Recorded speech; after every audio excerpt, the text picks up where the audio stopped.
Assalamualaikum warahmatullahi wabarakatuh. Nama saya Fahri Johari, NPM 19640264. Kali ini saya akan memberikan paparan tentang sistem pengairan pasang surut untuk pertanian, di mana ini adalah salah satu tugas dari mata kuliah pengairan pasang surut dengan dosen pengajar Bapak Adi Surya STMT.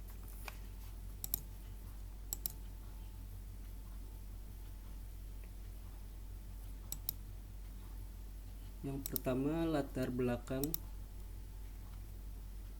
pemanfaatan lahan rawa pasang surut untuk lahan pertanian dapat menjadi alternatif ekstensifikasi atau prospektif karena ketersediaan yang sangat cukup luas. Pemanfaatan lahan tersebut untuk pertanian merupakan alternatif yang dapat mengimbangi berkurangnya lahan produktif. Usaha tani di lahan rawa pasang surut umumnya produktivitasnya sangat rendah karena tingkat kesuburan lahan rendah, mengandung senyawa pirit, masam, intrusi air laut, dan di beberapa bagian tertutup oleh lapisan gambut. Upaya untuk meningkatkan produksi padi melalui intensifikasi dengan meningkatkan produktivitas padi musim hujan melalui penerapan inovasi teknologi PTT padi dan meningkatkan intensitas penanaman padi di lahan pasang surut.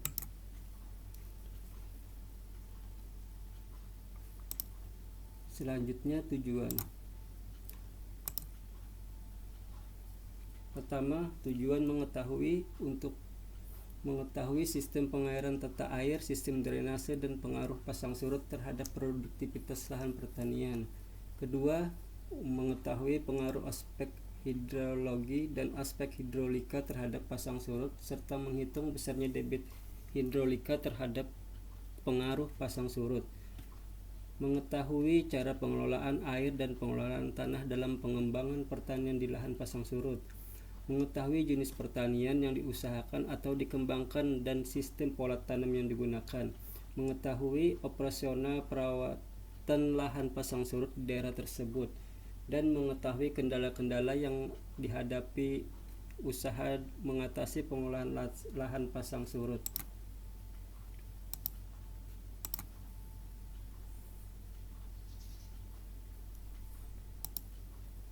Pengertian lahan pasang surut.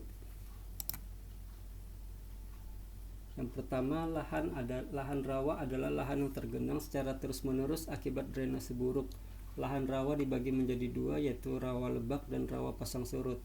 Lahan rawa pasang surut merupakan lahan yang dipengaruhi oleh pasang surut air laut. Lahan pasang surut merupakan suatu lahan yang terletak pada zona atau wilayah sekitar pantai yang ditandai dengan adanya pengaruh langsung limpasan air dari pasang surutnya air laut ataupun hanya berpengaruh pada muka air tanah. Sebagian besar jenis tanah pada lahan rawa pasang surut terdiri dari tanah gambut dan tanah sulfat masam. Kemudian tanah pasang surut biasanya dimanfaatkan untuk berbagai kepentingan, terutama untuk lahan persawahan.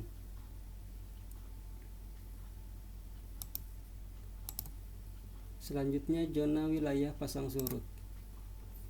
Berdasarkan pengaruh air pasang surut di musim hujan dan berpengaruh air laut di musim kemarau, wilayah rawa dibagi atas. Pertama, zona 1, wilayah rawa pasang surut air asin atau payau.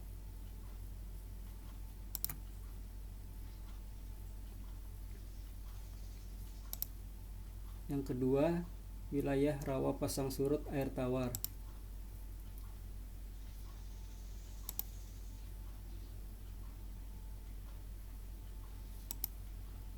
Selanjutnya, tipologi lahan pasang surut.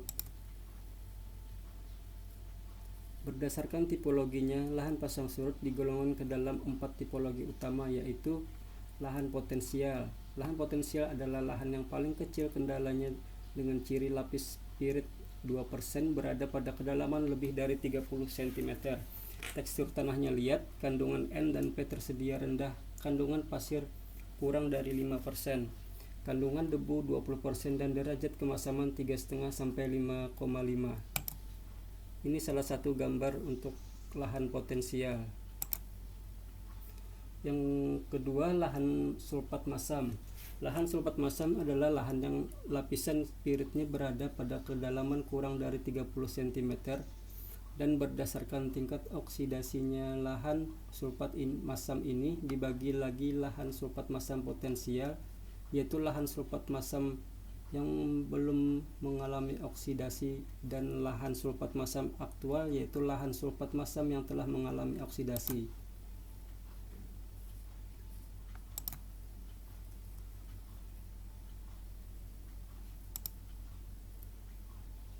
Yang ketiga, lahan gambut. Lahan gambut atau lahan bergambut adalah lahan yang mempunyai lapisan gambut, dan berdasarkan ketebalan gambutnya lahan ini dibagi dalam 4 subtipologi, yaitu lahan bergambut, gambut dangkal, gambut dalam, dan gambut sangat dalam. Yang keempat, lahan salin, yaitu lahan pasang surut yang mendapat pengaruh atau intrusi air garam dengan kandungan Na dalam larutan tanah sebesar kurang dari 8% selama lebih dari 3 bulan dalam setahun. Sedangkan lahannya dapat berupa lahan potensial sulfat masam dan gambut.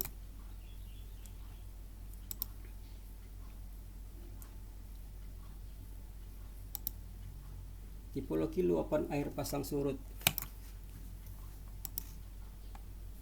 Berdasarkan tipe luapan air pasang surut.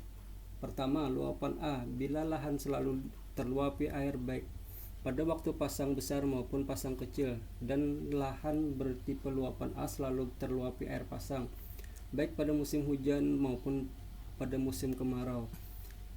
Yang kedua, tipe luapan B. Tipe luapan B bila lahannya hanya terluapi oleh air pasang besar. Lahan bertipe luapan B hanya terluapi air pasang pada musim hujan saja. Yang ketiga, tipe luapan C.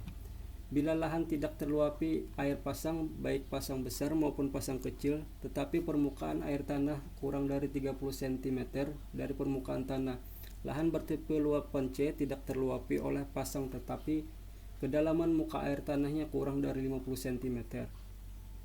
Tipe luapan D, lahannya tidak terluapi oleh air pasang baik pasang besar maupun pasang kecil, tetapi permukaan air tanahnya berada pada kedalaman lebih dari 30 cm dari permukaan tanah.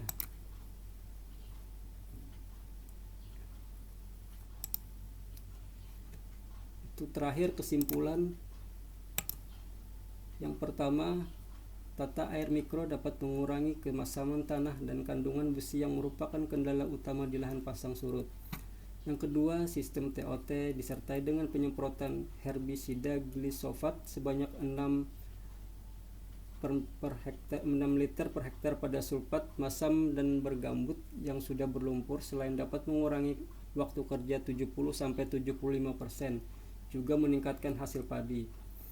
Ketiga, keseimbangan hara N, P, dan K dan Ca sangat penting dalam pengelolaan hara dan pemupukan di lahan pasang surut. Dengan pemberian hara secara lengkap dapat meningkatkan hasil padi dari 0,64 ton per hektar menjadi 4,24 ton per hektar sampai 6 ton per hektar.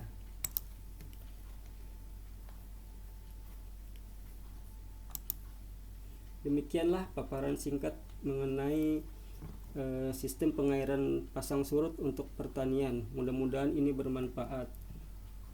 Akhir kata saya ucapkan terima kasih. Wassalamualaikum warahmatullahi wabarakatuh.